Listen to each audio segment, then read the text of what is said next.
हालिया दिनों में मुल्क की अदलिया, अपोजिशन और हुकूमत दोनों की तनकीद का हदफ बनी हुई है। एक तरफ इमरान खान और पीटीआई सुप्रीम कोर्ट के चीफ जस्टिस काजी फाइज ईसा और इस्लामाबाद हाई कोर्ट के चीफ जस्टिस आमिर फारूक पर बराह रास्त तनकीद कर रहे हैं, तो दूसरी तरफ हुकूमत मखसूस नशिस्तों के केस के फैसले और 9 मई के मुकदमात में ताखीर को जवाब बनाकर सुप्रीम कोर्ट और अदलिया को चार्जशीट कर रही है। और जहाँ इमरान खान ने चीफ जस्टिस काजी फाइज ईसा पर आज सख्त तनकीद करते हुए अपने एक्स हैंडल पर बयान जारी कर दिया है और फौज से मुज़ाकरात पर भी अपना मौक़िफ़ दोबारा दे दिया है, तो वहीं आज कौमी असम्बली में खिताब करते हुए बिलावल भुट्टो जरदारी ने अदलिया को मुल्क के मौजूदा क्राइसिस का जिम्मेदार करार दे दिया है। साथ ही बिलावल भुट्टो ने न सिर्फ मखसूस नशिस्तों के केस में सुप्रीम कोर्ट के हालिया फैसले को सियासी करार दिया, बल्कि इलेक्शन से पहले तहरीक इंसाफ के इंतखाबी निशान से मुताल्लिक सुप्रीम कोर्ट के फैसले को भी सियासी फैसला करार देते हुए कहा कि उस फैसले ने तहरीक इंसाफ, जिसकी इलेक्शन कैंपेन का सरपैर ही नहीं था, उसे मोबिलाइज किया, यानी फ़ायदा पहुंचाया।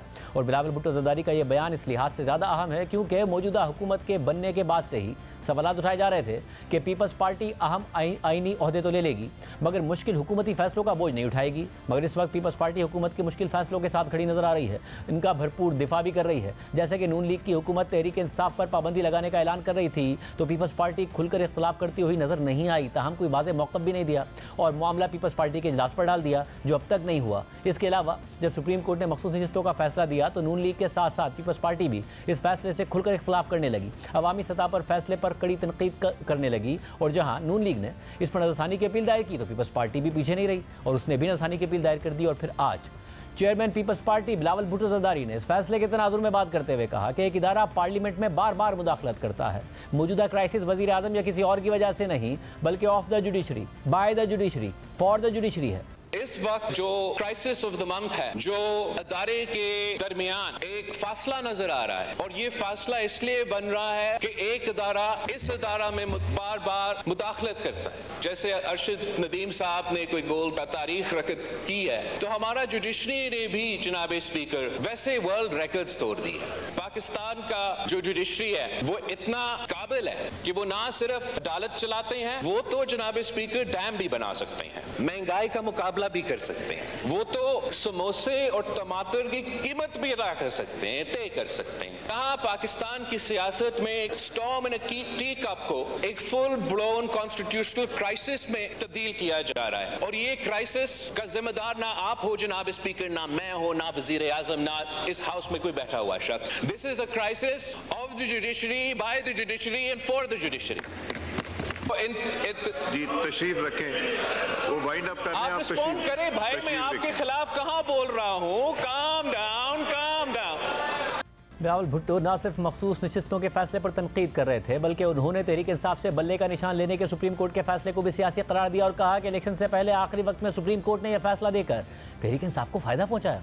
अदालत ने कहा था कि ये तो इन्होंने धांधली की, जिसकी वजह से इनको ना निशान मिलेगा। ये फैसला मैंने ना आपने नहीं सुनाया, इन्होंने सुनाया। इस फैसला ने एक मरा हुआ सियासी जमात, जिनका इलेक्शन का कैंपेन का ना सरों पे, इनको ऐन वक्त में ऐसे फायदा दिया कि पूरा जमात जो है वो मोबिलाइज हो गया।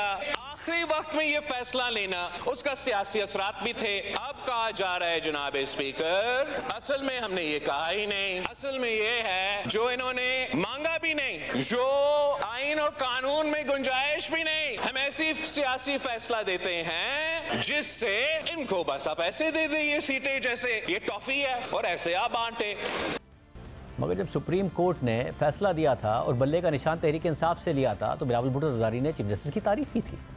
पाकिस्तान तहरीक इंसाफ के कारकुन अदालत को ब्लेम करना चाहते हैं, उनके अपने अंदर देखना चाहिए कहाँ कुठाई हुआ, किससे कुठाई हुआ, जिससे अब उनका और उनका जमात का नुकसान हो रहा है। जहाँ तक अदालत का फैसला, जस्टिस फाइज ईसा साहब ने बड़े वाज़ेह किया जब से वो चीफ जस्टिस बना। He is been very clear कि वो सियासी फैसले ने कानून पे अमल दरामद करते हुए फैसले देंगे। जस्टिस फाइज ईसा एक सियासी फैसला देना चाहते थे तो वो कानून के एक तरफ रख के एक सियासी फैसला दे सकते थे, मगर वो ये रवायत तोड़ना चाह रहा था।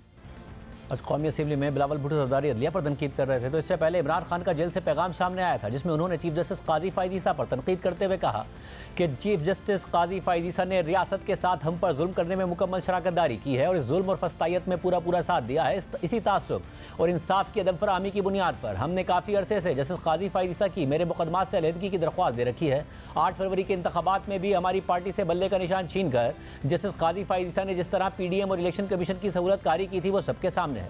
अब दिलचस्प बात यह है कि PTI के इंतखाबी निशान यानी बल्ले से मुतालिक सुप्रीम कोर्ट के फैसले को इमरान खान और बिलावल भुट्टो ज़रदारी दोनों ही सियासी करार दे रहे हैं, मगर बिलावल भुट्टो ज़रदारी कह रहे हैं कि उस फैसले ने तहरीक इंसाफ को फ़ायदा दिया, जबकि इमरान खान कह रहे हैं कि उस फैसले ने PDM को फ़ायदा दिया। इसके अलावा इमरान खान ने अपने बयान में 9 मई के वाक़यात को फॉल्स फ्लैग ऑपरेशन करार देते हुए फिर कहा कि मुज़ाकरात फ़ौज से ही होंगे, सियासी जमातों से नहीं।